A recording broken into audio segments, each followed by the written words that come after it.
अस्सलाम वालेकुम Pakistan, welcome to program power show with Maliya Hashmi. नाजरीन, आज पाकिस्तान के पॉलिटिकल लैंडस्केप पर बहुत बड़ी तब्दीली रूनुमा हुई।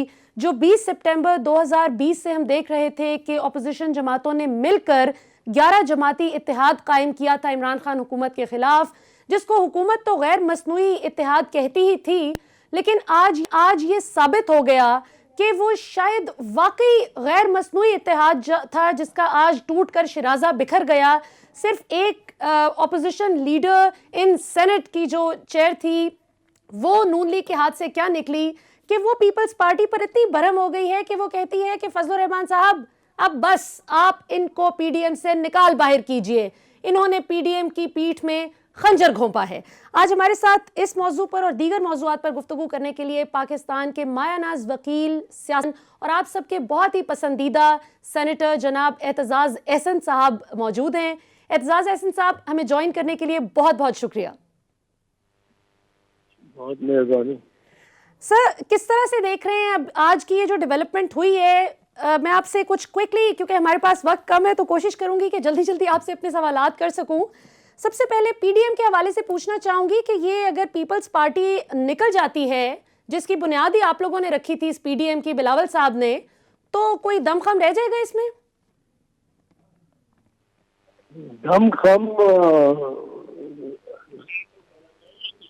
जरूरी है कि एक जमात के निकलने से ये पीडीएम सारी खत्म हो जाए, लेकिन इसका जो बेसिक बुनियादी बयानिया रहा है और मौकफ रहा है उसको तो मजरूर ज्यादा पाकिस्तान मुस्लिम लीग ने किया। उस दिन किया जब के आपने देखा कि ये कह के मियां साहब ने ये बरमला का अनाउंस किया, हिदायत दी अपने सब साथियों के कोई भी जाके किसी भी फौजी के साथ, किसी भी इस्टेब्लिशमेंट के बंदे से रास्ते नहीं करेगा जी। और फिर साबिक गवर्नर जुबैर के जरिए इन्होंने आपने सफारतकारी जारी रखी और खुद चीफ ऑफ आर्मी स्टाफ से जाके 2 मुलाकातें की, और दोनों मुलाकातें सिर्फ इसलिए की जो कि खुद जुबैर ने बताया अपने टॉक शोज में,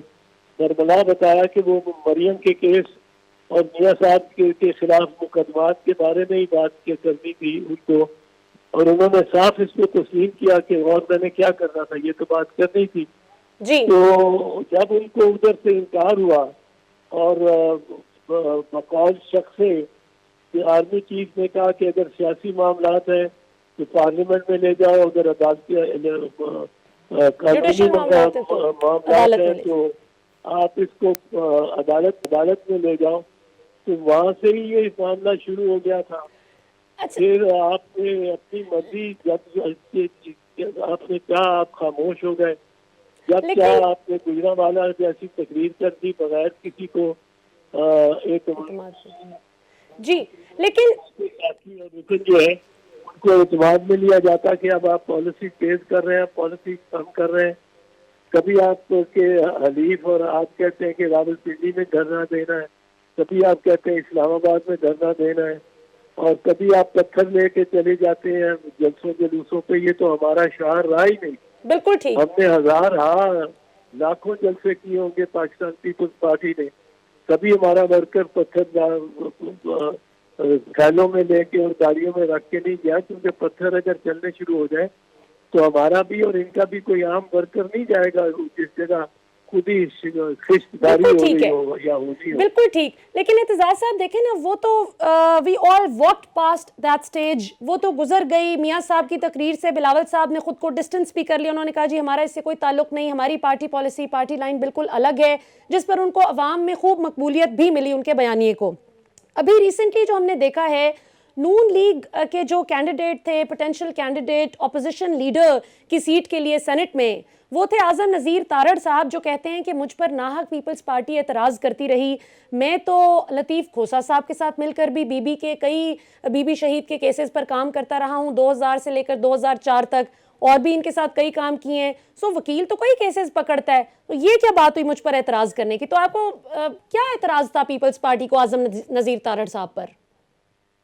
आजम नजीर तारक जो है ये एक वैसे शाइस्ता अच्छा आदमी है, अच्छा वकील भी है, और इस पे एक तकनीकी जरूर एतराज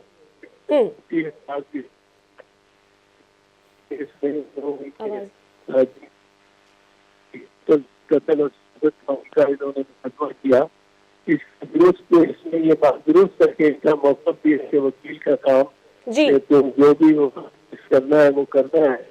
लेकिन मेरे ख्याल में बुनियादी बात ये बनी कि जिस पार्टी के ज्यादा वोट होंगे उसको लीडर ऑफ द अपोजिशन उसमें उसकी तरफ लीडर ऑफ द अपोजिशन इसमें सेनेट में 2 मरतबा रहा हूँ, 1998 से 99 तक भी रहा हूँ, और 2012 से लेके 2018 तक भी रहा हूँ।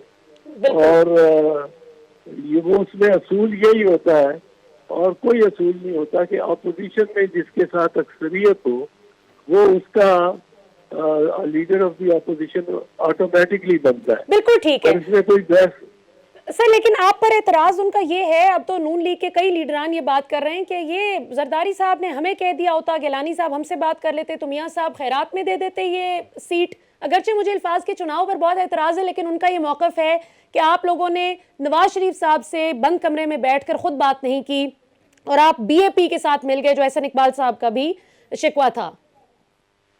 नहीं, ये तो बातें उनकी बड़ी गलत बातें हैं कि जी खैरात में दे देते। ये कोई सियासी तरीका अंदाजे गुफ्तगू है कि अगर आप हमसे मांगते तो हम तो आपको खैरात में दे देते। हम कोई खैराती इदारा है? ये तो नून लीग की तरफ से किसी भी लीडर ने कहा है तो उसने बड़ी दिलागारी की है और ज्यादती की है ये कहना। ये तो किसी ने भी कहा है, मरियम ने कहा है या एहसन इकबाल ने कहा है कि हम खैरात में दे देते। ये मियां साहब खैरात मियां साहब से खैरात कौन मांग रहा है?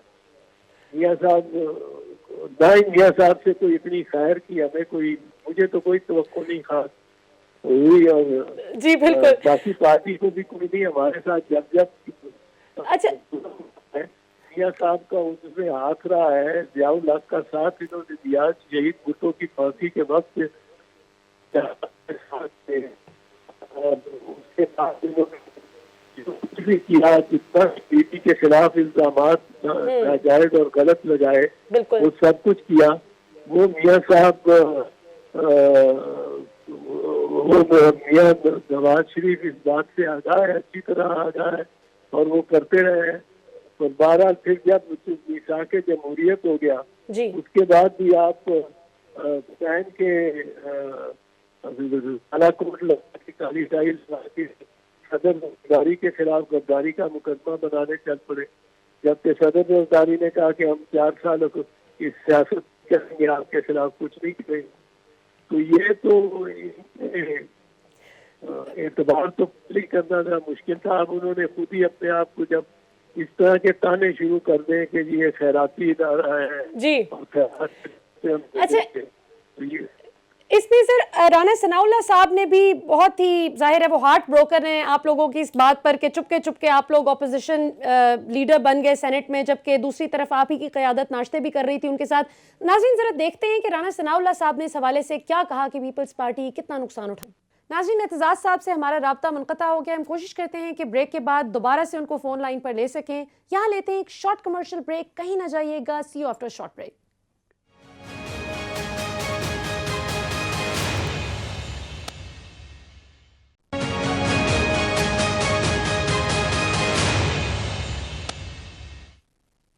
वेलकम बैक नाजरीन। ब्रेक से पहले हम बात करें राज एहसन साहब से, और उन्होंने तो हमें पूरी हिस्ट्री दोबारा से बता दी कि मियां साहब किस तरह से अपने मफादात के लिए इत्तेहाद कर लेते हैं, और जब वो फ़ायदा पूरा होता हुआ नज़र आता है या जब अपने मफादात खटाई में पड़ते हुए दिखाई देते हैं तो उसी वक्त वो यू टर्न ले लेते हैं।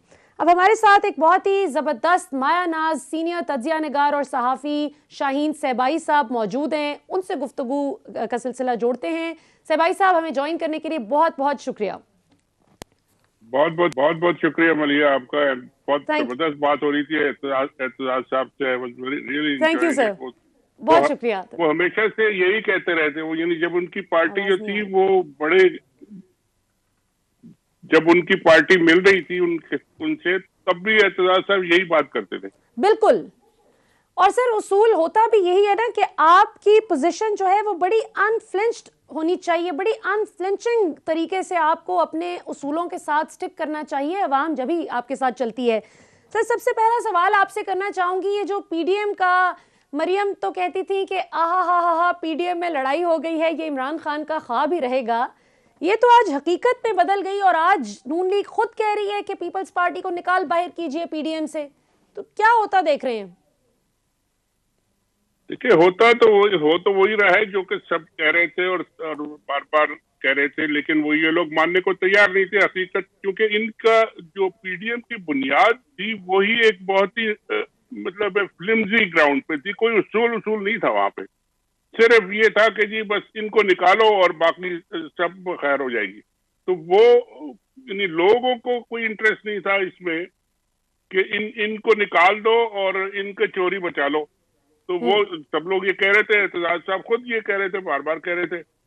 अब वो बातें जब सामने आई तो कितने इवेंट्स हो गए जिसमें जरदारी साहब ने, कमाल की बात है कि उन्होंने इनके साथ भी चले जी, इनको इस्तेमाल भी किया और इनको इस्तेमाल करके इनसे फायदे भी उठा लिए और अब वो बड़े मजेदार पोजीशन में बैठे हैं और ये लोग उनको अब गालियां दे रहे हैं कि जी ये हमारे साथ ये हो गया वो हो गया। और तो इन्होंने तो यानी एक तरह से हार मान ली है और अब आइंदा मेरा ख्याल है आपकी अगर बात एतजाज साहब से दोबारा हो जाए जी उनसे जरूर पूछें कि आप इसका मुस्तकबिल क्या देखते हैं, अब जा किधर रहे हैं, ये सारा का सारा शिराजा तो बिखर गया।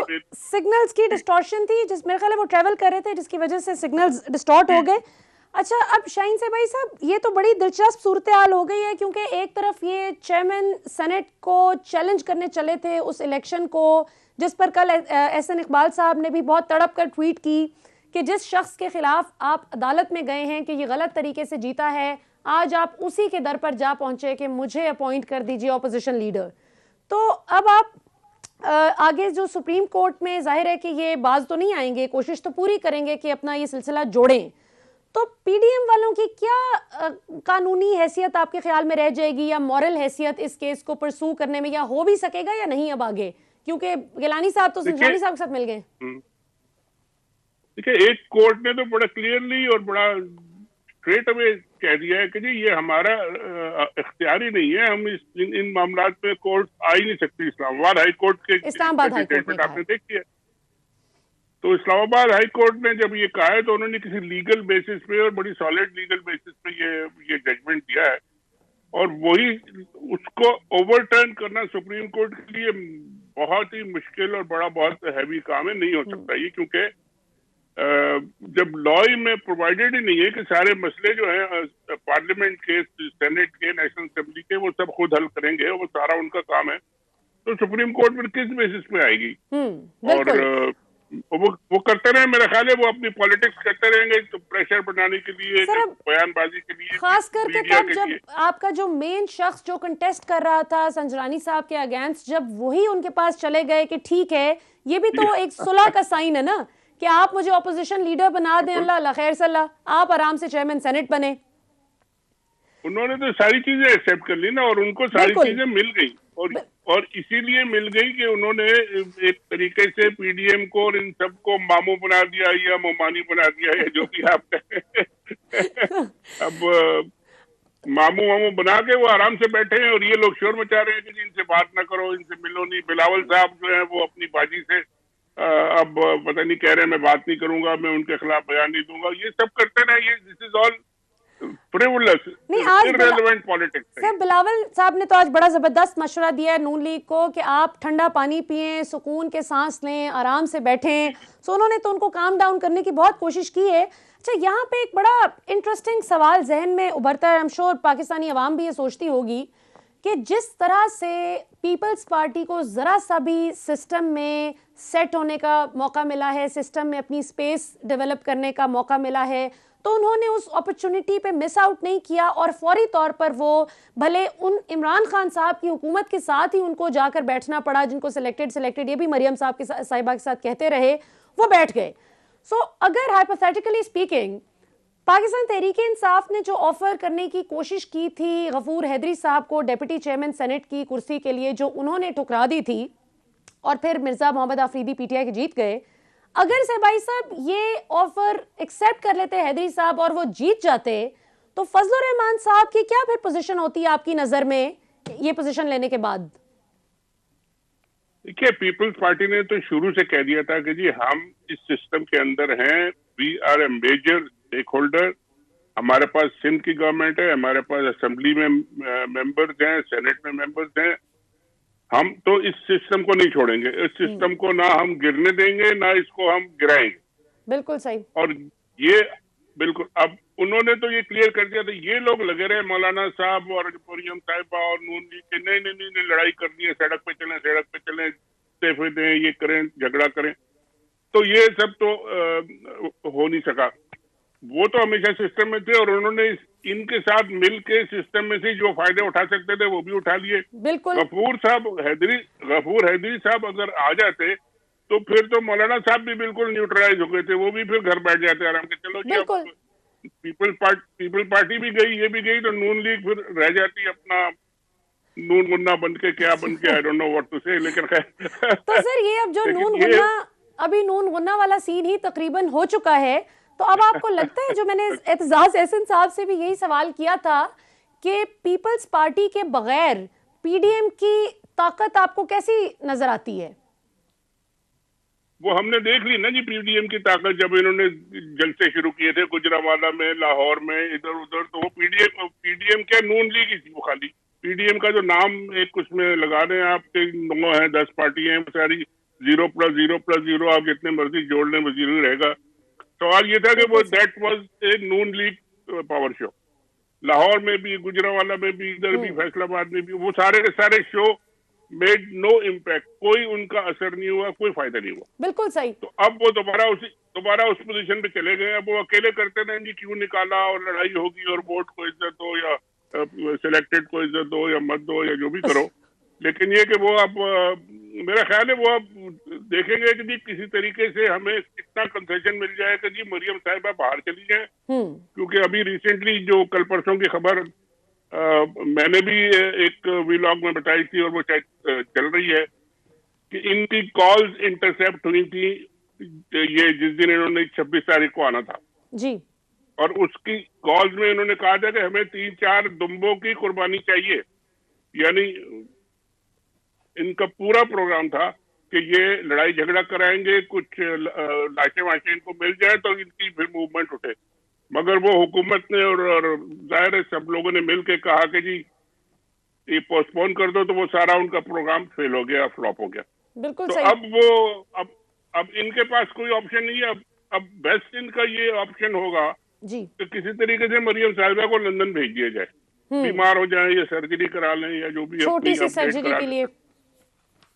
जी, सर्जरी को अपडेट कर लें, व्हाटएवर यू नो। बिल्कुल सही। तो अच्छा, तो अब शाहीन साहब, भाई साहब, आप, हमने भी देखा कि मरियम साहिबा की बॉडी लैंग्वेज भी ये थी, वो बड़ी दुखी भी नजर आई। अब इस नैब के ये जो नैब पेशी थी मरियम की, इसको मनसूख करने के अमल को बहुत लोगों ने तो अप्रिशिएट किया कि भाई खुदा न खास्ता कल को कोई लाशें वाकई गिर जाती, 2-4 दुम्बों की कुर्बानी। और शर्म की बात है कि पाकिस्तानी अवाम को ये दुम्बों से रेफर करते हैं कि हम इनको बलि का बकरा बनाएंगे।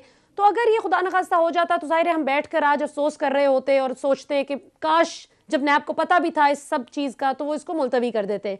लेकिन वहीं पर ऐसे भाई साहब, आपको नहीं लगता कि पंजाब हुकूमत पर बड़ा बैडली रिफ्लेक्ट करती है ये चीज़ कि गोया ये डर गए, जिस तरह नून लीग कहती है कि नैब डर गई, तो ये क्या अब इसी तरह मुलतवी होती चली जाएंगी इनकी पेशियां? देखिए, नहीं, ये जब स्टेट में और गवर्नमेंट में लोग बैठे होते हैं उनके पास सारी इनपुट हर तरफ से आ रही होती है, अपने सीक्रेट तरीके से भी आ रही होती है, ओपनली भी आ रही होती है, पब्लिक की पल्स भी आ रही होती है। बिल्कुल ठीक। जो इंस्टीट्यूशंस जो हैं उनके अंदर की पल्स भी आ रही होती है कि वो लोग क्या सोच रहे हैं। तो ये फैसले जो होते हैं ये सारी चीजों को देख के, बिग पिक्चर को देख के होते हैं, जो पब्लिक के सामने क्लियर नहीं होती। अब ये बात जो है कि जी जो कॉल्स इंटरसेप्ट करके उसमें ये कह रही हैं कि जी मुझे 3 से 5 कुर्बानियां चाहिए, दुम्बे चाहिए, और जरदारी साहब भी तो सदका करते थे बकरों का। अब देखें, जरदारी साहब सदका करते थे बकरों का और बेनजीर सदका करती थी बकरों का।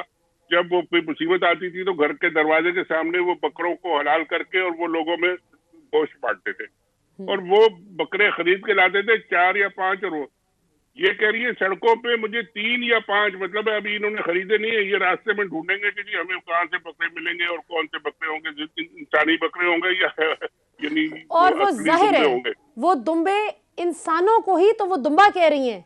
हमने माजी में भी अभी देखा। यही मैं कह रहा हूँ। जी हाँ, अगर असली दुम्बे होते तो वो तो 5 क्या 50 ले जाती, उनको क्या मसला है दुम्बे लाने का। बिल्कुल ठीक। मगर ये कि वो दो चार जब वो मांग रही थी तो वो मांग रही थी कि जी मुझे कोई क्लैश हो, अंदर से इनके लोग ले जाते, गन वन चलाते, पुलिस पे चलाते, पुलिस इन पे चलाती तो कुछ झगड़ा हो जाता, तो मॉडल टाउन वाला सीन बन जाता।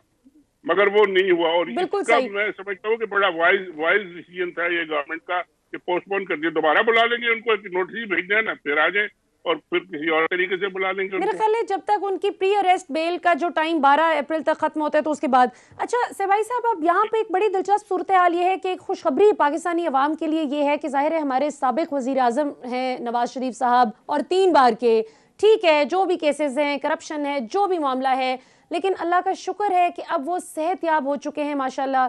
कभी हमें किसी कॉफ़ी हाउस में दिखाई देते हैं, कभी माशाल्लाह नॉर्मल जिस तरह हम सब की रूटीन होती है, खाते पीते माशाल्लाह ठीक ठाक नज़र आते हैं।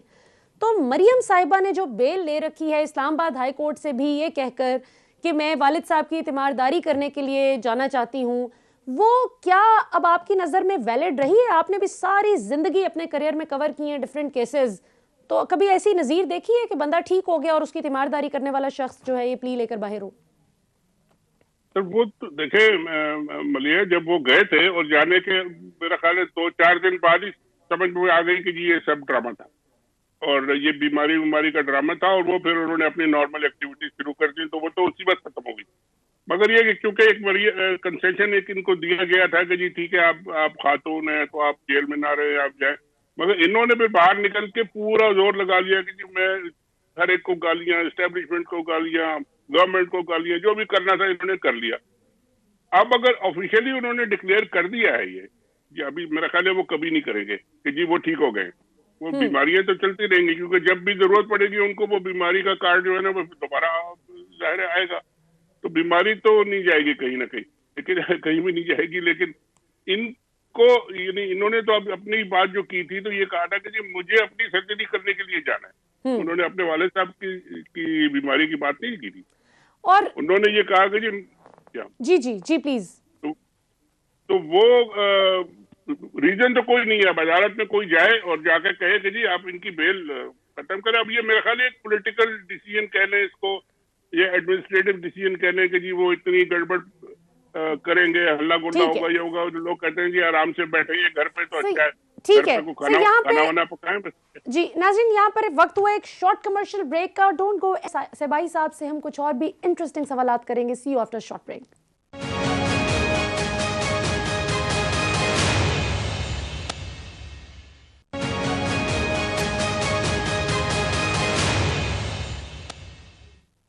वेलकम बैक नाज़रीन। बात करेंगे आज की एक और इंटरेस्टिंग स्टोरी पर जो हमने देखा कि वफाकी हुकूमत ने शुगर माफिया पर बहुत सख्त किस्म का क्रैकडाउन शुरू कर दिया है और आज 9 शुगर मिल्स ब्लैकलिस्ट कर दी गई हैं जो कि वायलेशन कर रही थी उसूलों की।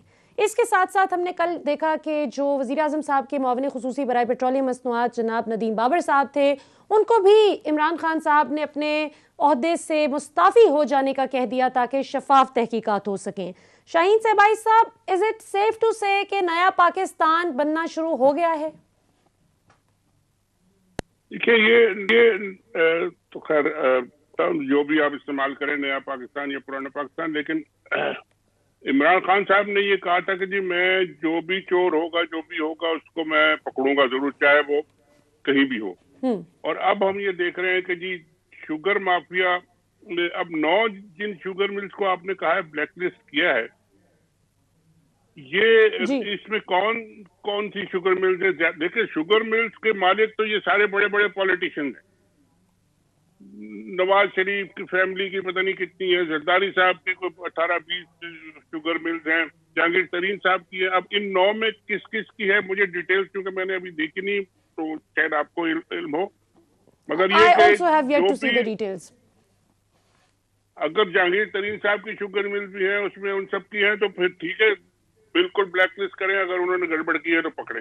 बिल्कुल और सही। जो आपने नदीम बाबर साहब की बात की, नदीम बाबर साहब को बहुत अरसे तक इमरान खान साहब ने डिफेंड किया और उनको कहा कि जी आप ठीक काम करें, लेकिन जब प्रेशर इतना आया और गड़बड़ उन्होंने कहा कि है, तो उन्होंने कहा इन्वेस्टिगेट करें और उनसे कहा साइड पे हो जाए। This is the way government should run, this is the way government should run. और ये आप पीटीआई से तो एक्सपेक्ट कर सकते हैं, और जरा सी देर हो जाए तो ये लोग शोर मचाते हैं कि जी देखिए 1 साल हो गया, 1.5 साल हो गया, क्या किया, शुगर के बारे में क्या किया, आटे का क्या किया। अपने बारे में बताया कि 20-20 साल बैठे रहे और ये तो करते ही ये रहे, और एक किसी का जिक्र भी नहीं किया कि जी क्या हो रहा है, हम क्या कर रहे हैं। बिल्कुल तो सही। ये हिपोक्रेसी जो है हमारी पॉलिटिक्स की, वो यहाँ से एक्सपोज होती है कि जी इमरान खान साहब जो कहते हैं आखिर करते तो हैं, खुद तो वो कोई चोरी वोरी नहीं करे, लेकिन अगर कोई चोर पकड़ा गया, चाहे अपने ही पार्टी का है, अपने ही घर का है, उसको भी वो बिठा देते हैं घर पे। बिल्कुल दिस इज राइट। और ये लोगों को ये बात अच्छी लगती है कि जी आप पकड़े और सबको पकड़े। बिल्कुल सही। तो अब अच्छी बात देख। अच्छा, ये बड़ी दिलचस्प बात है भाई साहब कि हम अक्सर देखते हैं कि ये जो ऑपोजिशन जमातों का शिकवा है, वो उसका लुब्बे लुबाब ये होता है कि हमने जो 40-50 साल में बिगाड़ किया, इमरान खान अभी तक उसको ठीक क्यों नहीं कर सके। लेकिन इमरान खान साहब की जो एक सबसे बड़ी कमजोरी जो मेरी नज़र में अभी तक सामने आई है 2.5 साल में, वो ये कि आप पहले परफॉर्मेंस एक बंदे की देखें तो सही कि कैसी है। आप जब इतना कॉन्फिडेंस रखते हैं और शो करते हैं और इतने यकीन से कहते हैं कि नहीं नहीं ये बहुत अच्छा है, ये ज़बरदस्त प्लेयर है, और फिर जब उस प्लेयर की गलतियां सामने आती हैं तो फिर अच्छी बात है, खैर जब एहतसाब खैर कुछ हद तक शुरू तो हो रहा है, लेकिन मेरे ख्याल में पहले इतना कॉन्फिडेंस का इजहार नहीं करना चाहिए। जिसकी परफॉर्मेंस वाकई अच्छी हो over a certain period of time, उसको तो आप कहें तो बात बनती भी है। इसके बाद जी नाजरीन, अब आखिर में हम एक बहुत ही अहम इशू पर बात करेंगे, जो कि सहबाई साहब से तो इसलिए भी करनी बहुत ज़रूरी है कि ये हमारी सहाफ़ती दुनिया के पायनियर्स में से एक हैं। ये उन लोगों में से एक हैं जिन्होंने हम सबको सहाफ़त करनी सिखाई है और इस कौम को सच झूठ में फ़र्क करना सिखाया है।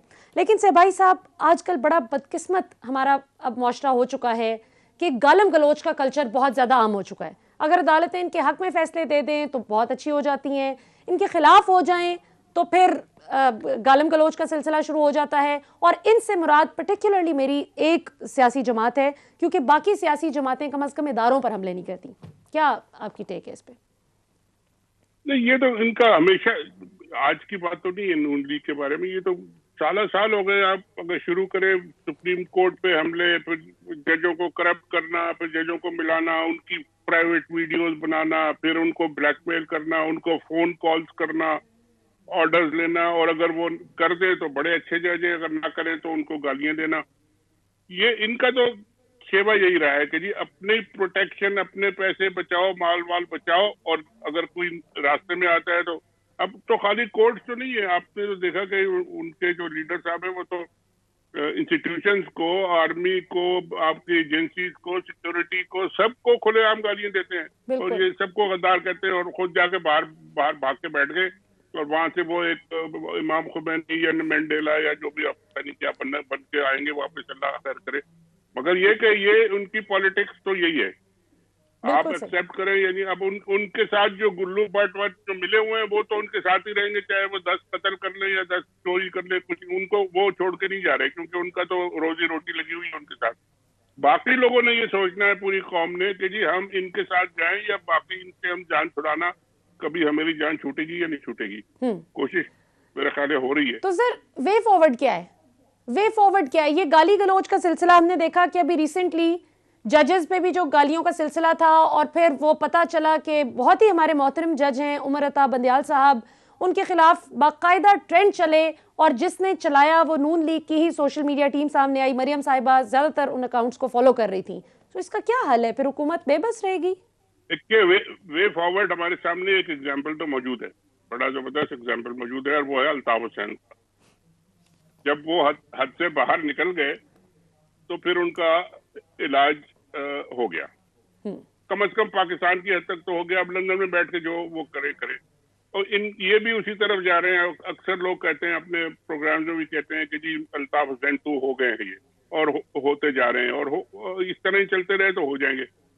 पाकिस्तान में अगर इनके लोगों ने यही काम रखा जारी, तो फिर यहाँ भी उनका यानी एक ट्रेंड तो सेट है, तरीका तो है कि जी आप अगर ये काम करेंगे तो ये फिर आपको इजाजत नहीं मिलेगी। बिल्कुल घर बैठे आराम से सीधी पॉलिटिक्स करें। पीपल्स पार्टी भी कर रही है पॉलिटिक्स, वो तो कभी इस तरह के काम नहीं करते। हालांकि इल्जाम उन पर भी बहुत है और उन्होंने भी बहुत कुछ साबित करना है, अपने आप को क्लीन करना है, नहीं करना। लेकिन इस तरह की पॉलिटिक्स करेंगे, अगर आप अपने इदारों पे हमले करेंगे, पत्थर मारेंगे और दुम्बों की कुर्बानी का प्रोग्राम बनाएंगे, तो फिर ये तो नहीं चलेगा। बिल्कुल सही। और इसका इलाज बिल्कुल सही है, गवर्नमेंट भी करेगी और इदारे भी करेंगे। बिल्कुल ठीक। अच्छा सर, आखिर में बस आपसे पूछना चाहूंगी कि अब ये पीडीएम का आप क्या सूरत हाल देख रहे हैं? आने वाले दिनों में पाकिस्तान की सियासत को किस तरफ जाते हुए देखते हैं? किसका पलड़ा ज्यादा भारी होगा, हुकूमत का या फिर ऑपोजिशन का, जो भी पुरुमीद है कि हम अभी भी तगड़े हैं पीपल्स पार्टी के बगैर भी? देखिए, पीडीएम वालों ने तो जो कुछ अब तक 6-7 महीनों में किया है वो तो उसमें तो फेल हुए हैं, और बल्कि उल्टा नुकसान ही हुआ है। और नून लीग का तो बहुत ही नुकसान हुआ है। मौलाना साहब तो बिल्कुल ही गायब हो गए हैं। उनको मैं एक मजाकन एक प्रोग्राम में कह रहा था कि जी ये जो इन्होंने 26 तारीख का प्रोग्राम बनाया था, उसमें मौलाना साहब की तो लॉटरी निकल आई, क्योंकि उन्होंने पहले से पैसे वैसे लेके अपने मोबिलाइजेशन करके लोगों को लेके सारा कुछ तैयार करके तगड़े वगड़े करके अपने जवानों को और गाड़ियों में कहा कि जी बैठो और चलो लाहौर। तो वो उन्होंने तो जो कुछ लेना था ले लिया, और उसके बाद वो अचानक कैंसिल हो गया वो। तो उनकी तो जान छूट गई कि जी पैसे वैसे भी मिल गए, लोग भी खुश हो गए और कुछ करना भी नहीं पड़ा। तो अब दोबारा जब वो अगर ऐसा कोई प्रोग्राम बनेगा तो मौलाना साहब कहेंगे कि वो तो पहला वाला तो खत्म हो गया, अब दोबारा कैश दें, एडवांस दें, तो फिर बात करेंगे नया हिसाब किताब। नया हिसाब। मगर नून लीग के लिए ये बड़ा मुश्किल है। उनके सारी प्लान, सारी चीजें फेल हुई हैं अब तक। पार्लियामेंट के अंदर भी फेल हुए, बाहर भी फेल हुए। अब रास्ता उनके पास कुछ नहीं है, करें जाएं तो जाएं कहाँ वाली। अब उनको एक रिकॉर्ड भेज दें आप, जरा रात कुछ ना करें, दर्द भरे दिल की ज़बान। बिल्कुल सही। तो ये तो फिर असल नुकसान तो वैसे भाई साहब पाकिस्तानी अवाम का ही है। अच्छा ये बताएं कि ये फजलुर रहमान साहब को जो इतनी फंडिंग हुई है, जो आप भी बात कर रहे हैं और भी बहुत से दीगर हमारे सीनियर सहाफियों ने ये बात की कि उनको पक्की बात है कि बहुत सी फंडिंग हुई है, भारी फंडिंग हुई है, ये कौन कर रहा है? देखिए, जो उनके साथ मिले हुए हैं और जिनका मकसद वो सर्व कर रहे हैं वही जाहिर करेंगे। कोई बाहर से आके तो कोई नहीं करेगा। पीपल्स पार्टी और नून लीग आपके ख्याल में कर रही है इनको फंड? जी देखिए ना, नून लीग का अगर इंटरेस्ट है कि जी आप लेके आए, ये लोगों ने तो यहाँ तक कहा कि जी मौलाना साहब is become rent a crowd. Rent a car होती है या रेंट अ क्राउड हो गया कि जी आप पैसे दें और हम आपके लिए वो एक मुसल्ला दस्ता फौज का ले आएंगे। अच्छा, तो जो जिसको जरूरत है वही पैसे देगा, और जाहिर है बगैर पैसों के तो ये सारा काम होता नहीं है। तो ये कोई इतनी रॉकेट साइंस की बात नहीं है कि जी कौन दे रहा है। ये वही लोग दे रहे हैं जिनको जरूरत है। जब जरूरत होगी तो दोबारा देंगे। मगर उनके खिलाफ जो तो सर दो बातें तो आज साबित होगी ना कि पीपल्स पार्टी तो ना तो इंटरेस्टेड थी लॉन्ग मार्च में, ना वो इस्तीफे देना चाहते थे, वो किसी भी एक्सट्रीम पोजीशन को लेने के लिए तैयार ना थे। जबकि दूसरी तरफ ये जो बात कर रहे थे कि जी हमें पता है कि बीएपी किसने बनाई, वो एस्टेब्लिशमेंट की पार्टी है, उन्होंने वोट दिलवा दिए। तो आज राना सनाउल्लाह साहब का जो भी शॉट हमने प्रोग्राम के पहले हिस्से में चलाया, जिसमें उन्होंने बात की कि ये तो आजम नज़ीर तारड़ साहब हमारे सेनेट के जो अपोजिशन लीडर के कैंडिडेट थे, उनको भी सादिक संजरानी साहब फ़ोन करके कह रहे थे कि ये 2-3-4 लोग मेरे हाथ में हैं, बताओ कितने वोट्स चाहिए। इसका मतलब है कि फिर इस्टेब्लिशमेंट पर तो इनकी बोगस है सारी बातें, ये तो गलत साबित हो गए। देखिए, राणा साहब जो मर्जी है कहते रहे, जब बंदा हार जाए तो कुछ ना कुछ तो उसको कहना पड़ता है। टीवी वाले तो एक तो टीवी तो है ना, डबल एजेड सोर्ड है। आप टीवी को यूज करते हैं अपने लिए, लेकिन जब आप हार जाते हैं तो फिर टीवी आपके लिए एक बड़ा मुसीबत बन जाती है। तो वो कुछ ना कुछ तो उन्होंने कहना है। अब वो कहे कि जी संजरानी साहब ने ऑफर किए थे, और भाई आप ऑफर किए थे तो आप यूज कर लेते, क्या हुआ? आपको हारना आपने प्रेफर किया और आपने संजरानी साहब से बात करना प्रेफर नहीं किया। मुझे नहीं समझ आती कि कोई ऐसी बात होगी। अब जो भी देते रहे वो, लेकिन प्रैक्टिकली ग्राउंड पे ग्राउंड पे बात यह है कि नून लीग को बड़ी बुरी शिकस्त हुई है। बिल्कुल ठीक है जी।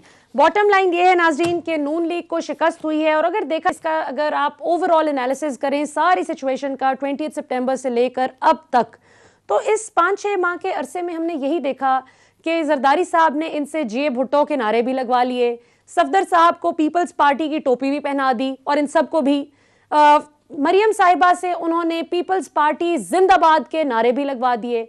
और उनके वालिद साहब बेनजीर भुट्टो शहीद साहिबा के खिलाफ जो सियासत सारी जिंदगी करते रहे, उसके बिल्कुल अगेंस्ट मरियम साहिबा से वो सारी चीजें कहलवा ली, करवा ली जो वो चाहते थे। तो एक तरह से तो अना की तस्कीन भी हो गई होगी पीपल्स पार्टी की। जबकि दूसरी तरफ हम देखते हैं कि पीपल्स पार्टी ही सबसे ज्यादा बड़ी बेनिफिशियरी रही इस पूरी मूवमेंट की। ना तो कोई एक्सट्रीम पोजीशन ली, बड़ा सेंसिबली चले, किसी कौमी सलामती इदारे पर अटैक करने की गलती नहीं की।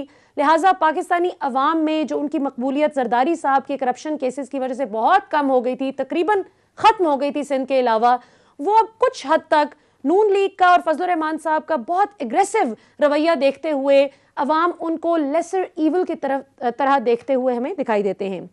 इसी तरह अगर हुकूमत को देखा जाए तो उनको भी इस पूरी एजिटेशन का, इस सारी मूवमेंट का ये फायदा तो जरूर हुआ है कि उनको एक रियलिटी चेक मिला है। उन्हें पता चला है कि all is not well, all is not good, हमें बहुत कुछ अच्छा करने की जरूरत है। उम्मीद करते हैं कि आने वाले दिनों में इंशाल्लाह हुकूमत अपनी परफॉर्मेंस को बेहतर करेगी और हम जो उनकी खामियों की निशानदेही करते हैं उन पर वो काम करने की कोशिश करेंगे। इसके साथ ही मुझे इजाजत दीजिए, कल इंशाल्लाह आपसे रात 10 बजे फिर मुलाकात होगी। पाकिस्तान जिंदाबाद।